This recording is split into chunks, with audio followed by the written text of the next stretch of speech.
अब है प्रिज्म द्वारा प्रकाश का विचलन। मतलब इसमें मैं एक ये प्रिज्म है मेरा, इसमें एक प्रकाश किरण भेजूंगा इसमें, तो वो अपने रास्ते से कितनी विचलित होगी उस चीज को देखना। तो मैं एक प्रकाश किरण भेज रहा हूँ, ये एक प्रकाश किरण है, इसे हम आपतित किरण कहेंगे। ये मैंने इस पॉइंट पे एक अभिलंब खींच दिया है। अभिलंब जब प्रकाश किरण, ये हमारा विरल माध्यम है, अब हवा आ रही, ये हमारा कांच सघन माध्यम है, ये फिर से विरल माध्यम है हवा।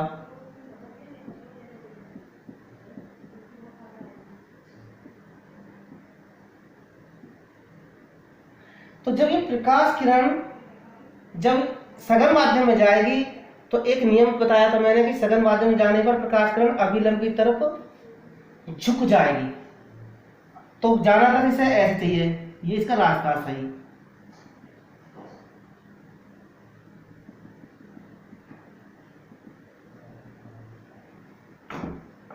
लेकिन जाएगी कैसे? अभिलंब की तरफ झुक के। देखो ये अभिलंब की तरफ झुक गई, क्योंकि ये जो है अभिलंब है और रास्ता इसका ये था, ये अभिलंब की तरफ झुक गई। अब आती है, अब ये फिर वायु में निकलेगी, तो वायु में निकलने से पहले हमें एक अभिलंब और खींच देता हूं इसमें, इस पॉइंट पर। तो वायु में जब वो निकलेगी तो अब अभिलंब की से हटती है, अभिलंब ये है तो रास्ता इसका ये होना चाहिए, तो ये हट जाएगी, कहने का मतलब है ऐसे निकल जाएगी लगभग। तो कुल मिला के दो बार ये जो है झुक गई, एक बार यहां झुक गई, एक बार यहां झुक गई, तो ये इसका प्रकाश किरण की विचलन हो गया। और वास्तव में इसका रास्ता क्या है? ये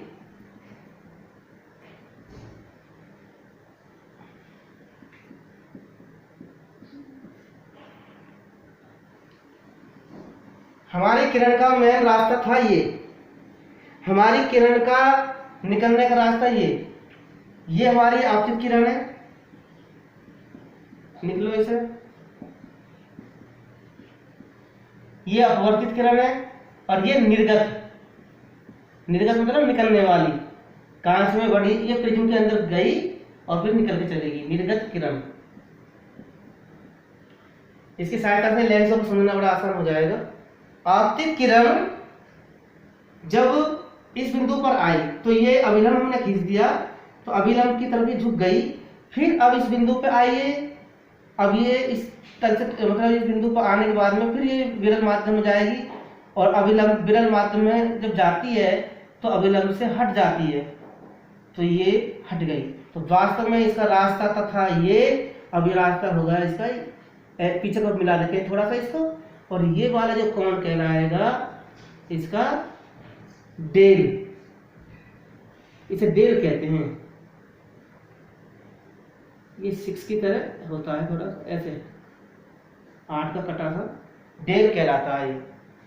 यहाँ मैं लिख रहा हूँ इसका डेल क्या होता है, ये डेल है, इसे कहते हैं हम, इसे हम डेल बोलेंगे, डेल। और इसको कहेंगे विचलन कोण, विचलन कोण।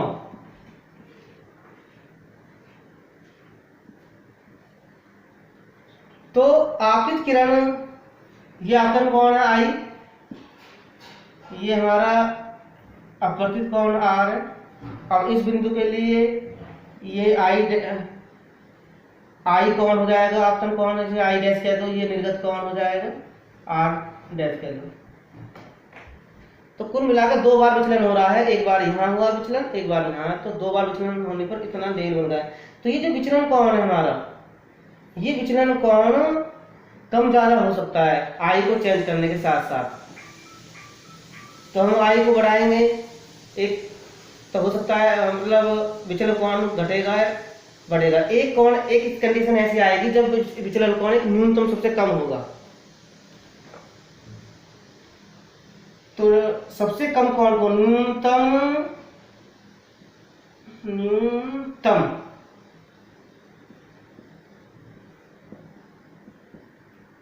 विचलन कोण समझो एक बात, मैं क्या बोल रहा हूँ कि ये जो कौन है ये कम ज़्यादा हो सकता है, डिपेंड करेगा आई पर, आई कितना है। तो जिस मतलब ये जो कौन सबसे कम जो होगा उसे कहेंगे न्यूनतम विचलन कौन, और एम और सो कर देते हैं इसमें मिनिमम, डेल एम बोलते हैं इसलिए। डेल मतलब विचलन कौन और डेल एम का, डेल मतलब विचलन कौन और डेल एम का मतलब है न्यूनतम विचलन कौन, और ये डिपेंड करेगा आई पर। तो जब जिस आई मतलब जब डेल्टा एम मतलब डेल एम न्यूनतम विचलन कौन हो जाए, तो न्यूनतम हो जाए तो उसे न्यूनतम विचलन कौन कहते हैं, इस बात को ध्यान रखना। और एक सूत्र लिखवाता हूँ अभी मैं आपको।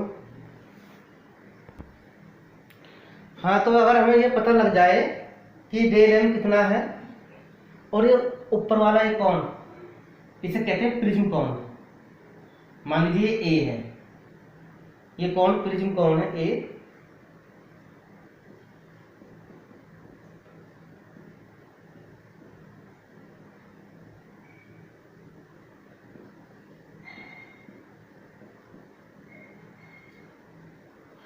तो हम अपवर्तनांक निकाल सकते हैं इस पदार्थ का, जिस पदार्थ का प्रिज्म बना हुआ है, चाहे कांच का है, किसी तरह का है, किसी पदार्थ का बना हुआ है, पारदर्शी होना चाहिए, पर उसका हम अपवर्तनांक निकाल सकते हैं। ये सूत्र है अपवर्तनांक एन, और लिख लो इसमें एन संकेत होता है अपवर्तनांक का।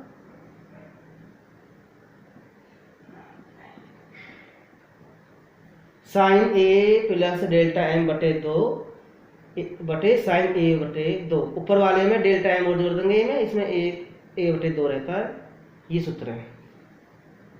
और वैसे पहले भी जो लिखवाया था वो तो उसमें उस वाले में, गुट के वाले में साइन आई बटे साइन आर था, उस वाले में क्या था साइन आई बटे साइन आर, ये तो था, प्रकाश की चाल वाला भी था उसमें।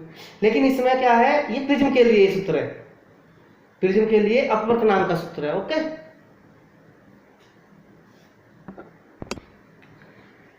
इसमें एक बात और ध्यान रखना, ये प्रकाश किरण जो मैंने डाली है आपकी किरण, ये एक ही कलर की है, एक कलर होना चाहिए इसमें। अगर श्वेत कलर ले लिया तो श्वेत कलर तो कई भागों में बट जाएगी, इसे आगे पढ़ा रहा हूं अभी, प्रकाश का विक्षेपण में आएगा, ठीक है।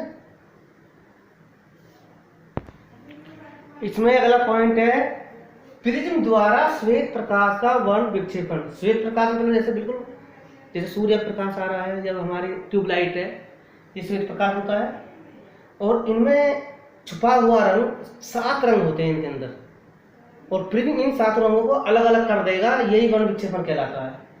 मतलब जैसे आपने इंद्रधनुष देखा होगा, सूर्य जब बादलों से बारिश होती है और बारिश और धूप भी निकल जाए तो कभी कभी इंद्रधनुष बादलों में बन जाता है, तो वो उसमें जो बूंद होती है हमारे वायुमंडल में, वो प्रिज्म का काम करने लगती है। तो 7 रंग मतलब है कि वो 7 रंग सूर्य के प्रकाश में स्थित होते हैं, वर्ण अवयव होते हैं उसमें। तो इस परिभाषा ये कह सकते हैं कि श्वेत प्रकाश के अपने अवयव मतलब उसमें जो अवयव है मतलब 7 रंग है, रंगों में विभक्त होने की प्रक्रिया को वर्ण विक्षेपण कहते हैं। चाहे वर्ण विक्षेपण वो प्रिज्म द्वारा हो या किसी भी तरह से हो, कहीं ना कहीं प्रिज्म बनता है उसमें। तो ये प्रिज्म द्वारा, चाहे तो प्रिज्म द्वारा लिख देना सकते हैं, प्रिज्म द्वारा। प्रिज्म द्वारा श्वेत प्रकाश के अपने अवयवी रंगों में विभक्त होने को मतलब टूटने को होने को प्रक्रिया को क्या कहते हैं, वर्ण विक्षेपण। मतलब वर्ण का मतलब है रंग। तो ये कौन कौन से रंग होते हैं, इसे याद कर लो, विबग्योर। और ये जो मैंने बना रखा था ना, ये रियल में 3D जो आपकी 3D रूप से जो आकृति दिखाई देगी, ऐसी दिखाई देगी, ठीक है ना। तो इसे याद कर लो, VIB विब GYOR VIBGYOR, VIB GYOR, ये 7 रंग है विबग्योर। अब नंबर से याद रखना। तो सबसे नीचे वाला जो रंग उल्टा चलता है इसमें, सबसे नीचे वाला जो कलर है वो V, बताऊंगा कभी का मतलब भी। आई, उल्टा चलते रहो, V V VIB, G Y O R VIBGYOR, V for violet, ठीक है, I for indigo, B for blue, G for green, Y for yellow, O for orange, R for red. तो ये कलर होते हैं इसमें।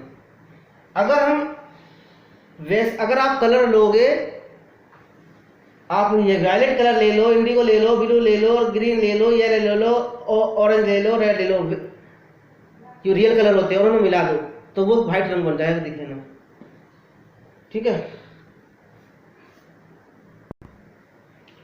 चलो इनको नोट कर लेना, स्पेलिंगों को भी, ठीक है, और समझ लेना, याद कर लेना।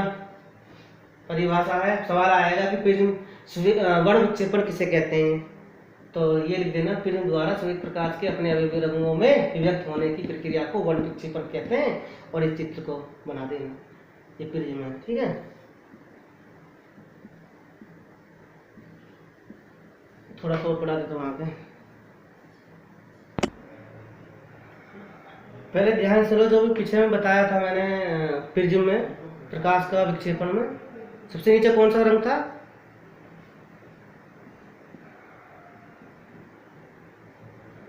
विबग्योर, मतलब विबग्योर था ना।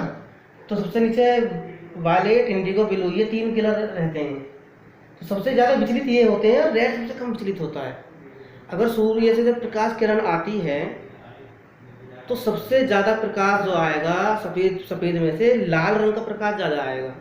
अगर धूल कण नहीं हो तो सारा आ जाएगा, धूल कण है तो बाकी कलर तो फैल जाएंगे, और लाल रंग जो सबसे कम विचलित होता ऊपर है वो, तो लाल रंग आता है। तो तुमने देखा है सुबह के समय पे या शाम के समय पर तिरछी किरणें पड़ने की वजह से सूर्य का रंग लाल दिखाई देता है। चलो अब इसे छोड़ो, इसे पढ़ो। प्रकाश का प्रकीर्णन। तो प्रकाश का प्रकीर्णन किसे कहते हैं? जब प्रकाश किसी ऐसे माध्यम से गुजरता है जिसमें अति सूक्ष्म आकार के कण, जैसे एक माध्यम हमारा वायुमंडल है, तो वायुमंडल में भी एक माध्यम है, और उस माध्यम में कैसे कैसे कण होते हैं, जैसे धूल है, धुएं के कण हैं, वायु के अणु हैं, विद्यमान हो।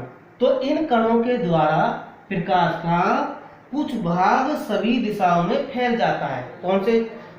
मैं वही बात कह रहा था कि इन कणों के द्वारा प्रकाश का कुछ भाग सभी दिशाओं में, सभी दिशाओं में कौन से कण प्रकाश है? वायलेट है, इंडिगो, ब्लू है, ये प्रकाश लगभग कुछ ये जो फैल जाता है। तो इसकी वजह से वायुमंडल हमें नीला दिखाई देता है। लेकिन अगर वायुमंडल ना हो तो हमें जो ऊपर कैसे दिखाई देगा, ये हमारा आकाश काला आकाश दिखाई देगा। ये तो जो दिखाई देता है ना दिन में हमको नीला नीला सा, ये केवल प्रकाश का विकिरण के कारण है, क्योंकि कुछ ये कुछ रंग ये फैल जाते हैं और बाकी का आता है। तो ये होगा प्रकाश का प्रकीर्णन। इसको मतलब अपनी भाषा में भी लिख सकते हैं, ये नहीं है कि बिल्कुल ऐसा कैसे लिखना। तो अपनी भाषा एक बार समझ लो प्रकाश प्रकीर्णन क्या है, कि वह जब प्रकाश किसी ऐसे माध्यम से गुजरता है जिसमें अति सूक्ष्म आकार के कण, जैसे धूल व धुएं के कण, वायु के अणु, इसे वायुमंडल बोल सकते हैं, विद्यमान हो, तो इन कणों के द्वारा प्रकाश का कुछ भाग सभी दिशाओं में फैल जाता है। इस घटना को प्रकाश का प्रकीर्णन कहते हैं। आकाश का नीला दिखाई देना, सुबह या शाम के समय सूर्य लाल क्यों दिखाई देता है, क्या कारण है? इसका सीधे सीधा उत्तर है प्रकाश का प्रकीर्णन।